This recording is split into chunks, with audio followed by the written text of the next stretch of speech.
আজকে মায়ের খুব আনন্দ নাকি মা? আমার মাসিমণি এসছে। একটা ম্যাজিক দেখবেন, এই দেখুন কেমন এক চুটকি মেরে গোটা বিছানাটা পরিষ্কার করে নিলাম। মাসিমণি এখানে গাছের আম এনেছে। এই বছর তো প্রত্যেকের গাছেতেই খুব বেশি আম হয়নি, ওই জন্য যে কয়েকটা হয়েছে বাড়ির জন্য কিছু রেখে আমার জন্য বেশি করে দেখুন এখানে আম এনেছে। মাসিমণিদের বাড়ির গাছের আমগুলো খুব মিষ্টি জানেন খেতে। আর এই যে মা এখানে রান্না করছে, এখানে মাছের ঝাল হচ্ছে। কী কী রান্না হচ্ছে মা তুমি বলে দাও। এই শাক, কুঁদরি ভাজা, হ্যাঁ, তারপরে সয়াবিনের তরকারি, সব সবজি দিয়ে সয়াবিন তরকারি। আচ্ছা, আর মাছের ঝাল, আর আর বিউলির ডাল, বাহ, আর চাটনি, আর দই তো আছে, দই তো আছে। এই যে মা এখানে সব সবজি দিয়ে সয়াবিন দিয়ে নিরামিষ ঝোল করেছে। এটা নিরামিষ তো নাকি মা? হ্যাঁ। এমনিতেই বৃহস্পতিবার আর মাসিমণিটা নিরামিষই খায়, আমিষ খায় না।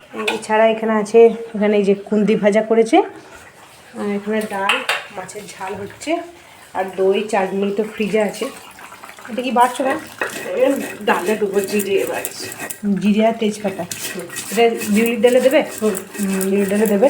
ও আর এখানে তো মা এটা বলতেই ভুলে গেছি, এটা পাট শাক কেটে রাখা আছে। শাকটা হবে তারপর শেষে ডালটা হবে। আজকে মায়ের খুব আনন্দ নাকি মা? আমার মাসিমণি এসছে। এটা আমার মাসিমণি, এটা আমার মাসিমণি।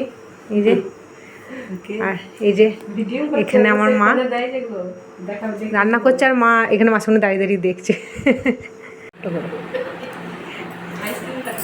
আইসক্রিম খাচ্ছ মাসিমণি? শ্বশুরবাড়ির পাঠানো আচারটা কেমন লাগলো?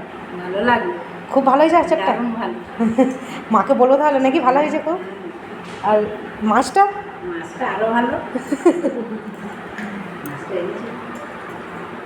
বলছি না